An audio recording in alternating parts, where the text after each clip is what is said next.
Hello, welcome back to my channel. আজকে হঠাৎ করে একটা ভিডিও করতে ইচ্ছে হলো। কালকে অনেক দিনের প্রতীক্ষার পর কালকে আমরা যাচ্ছি নৈহাটির বড়মার কাছে। এর আগেও একবার নৈহাটির বড়মার কাছে যাব বলে সব ঠিক, কিন্তু কোনো কারণে আমাদের ক্যান্সেল হয়ে যায়। ওই জন্য কালকে রবিবার ফাইনালি কালকে আমরা যাচ্ছি নৈহাটির বড়মার কাছে পুজো দিতে। তো প্রচণ্ড মজা লাগছে, আনন্দ হচ্ছে। এতদিন শুধু লোকের মুখে শুনেছি, ইউটিউবেও দেখেছি, কালকে নিজের চোখে দেখবো। কালকে অনেক সকাল সকাল যেতে হবে। কি ড্রেস পরে যাব সেটা আমি ঠিক করে রেখে দিয়েছি, দেখা যাক।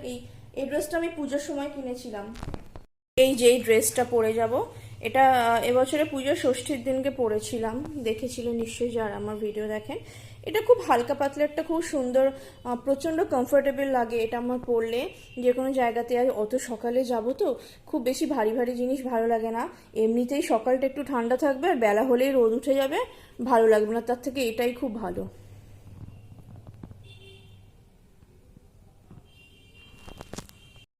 হ্যালো ফ্রেন্ডস, আজকে আমরা আবার বেরিয়েছি। কোথায় যাচ্ছি একটু গোপন থাক, পরে আবার বলবো। গোপন রেখে লাভ নেই, বলে দিয়েছি কাল রাতে। বাবা, ওই বলে দিয়েছে, তাহলে ও তো জানে না আগের ব্লগটা, ওই জন্য তাহলে কাল রাত থেকে ভিডিও শুরু করেছি, জানি না, ওই জন্য এখন গোপন রাখতে চাইছি। তাও রাখি। তো আমরা স্টেশনে গিয়ে আমরা কোথা থেকে যাচ্ছি একটু বলে দেবে। বেগমপুর থেকে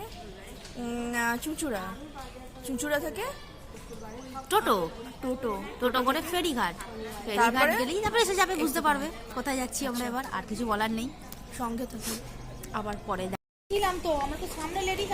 চুঁচুড়া স্টেশনে নেমে পড়েছি আমরা। চুঁচুড়া থেকে এবারে লঞ্চে করে যাব, লঞ্চে করে নৈহাটি। ঠিক আছে, হ্যাঁ বলো। প্রচুর ভিড়, এত লাইন পেরিয়ে কি করে বুঝতে পারবো।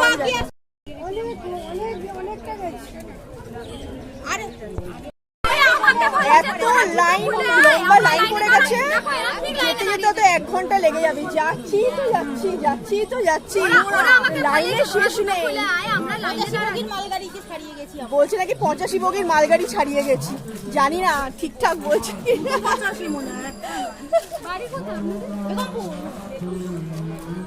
সবাই লাইনে দাঁড়িয়ে আছে, বিশাল ভিড়।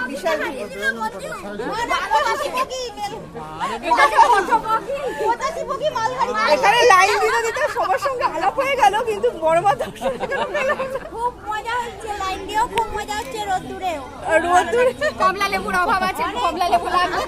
একটু যদি খাবার দোকান থাকতো সামনে আরো ভালো হতো, কিন্তু নেই এখানে। এখনো বড়মা দর্শন পেল না, এখন খাওয়ার চিন্তা, ভাবুন।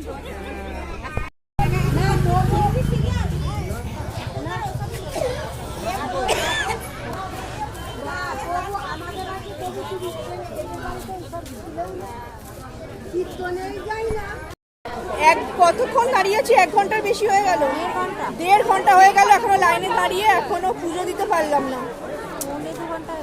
2.5 ঘন্টা হয়ে গেছে। বড় মামাকে বললে বড় মামা বলবে প্রণামি দিয়ে চলে আসতে হয়। এখনো লাইনেই ঢুকতে পারলাম। ঢুকবি বিয়ে বাড়িতে? সামনে একটা বিয়ে বাড়ির প্যান্ডেল হচ্ছে, আমি যাবো, বিয়ে ফিয়ে আছে। এ বলছে এদিকে আয়, একবার তোর চাঁদ বদনটা দেখাই। এই যে আমি যাবো, কিন্তু ডবল হবে, আমি খাবো না, ওকে দিয়ে দেবো। ডবল সামনে একটা বিয়ে বাড়ির প্যান্ডেল, বলছে চল ঢুকে যাই। ও ডবল খাবে বলে নিয়ে যাবে বলছে আমাকে, নাহলে কিন্তু নিয়ে যেত না। পিওর ভেজ খায়, আমি তো নন ভেজ খাই। মন্দিরে পুজো না দেওয়া অব্দি কিছু বলা যাচ্ছে না। পুজো দিয়ে বিয়ে বাড়িতে ঢুকে পড়ো, ঠিক আছে? চেনাশোনার দরকার নেই। নাম বলতে দিয়ে পুজো হচ্ছে, সিস্টেম ভালো হয়।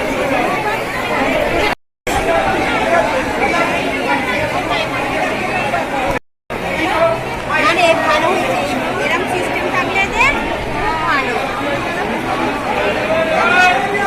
ছবি তুলতে পারা। পোশাকের বাস্কের ডাইরেক্টর তুলে নেবেন।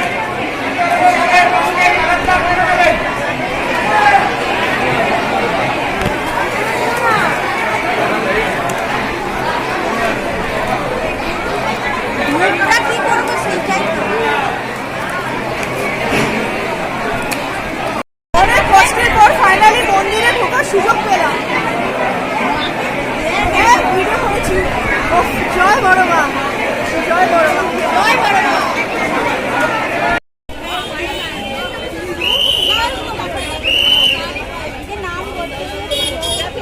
আরে অভিজিৎ দা আছে আমাদের অভিজিৎ দা তো ভাই এবার চো আর কি আছে এবার চো ফাইনালি পুজো দিয়ে বেরোলাম, কেমন লাগলো বল? খুব ভালো লাগলো জয় বড় মায়ের জয় জয় বড় মা। খুব ভালো সিস্টেম খুব ভালো খুব ভালো ছিল, এত নাম করতে দিয়ে পুজো দিয়েছে হ্যাঁ নামপত্র দিয়ে পুজো দেওয়া হয়েছে।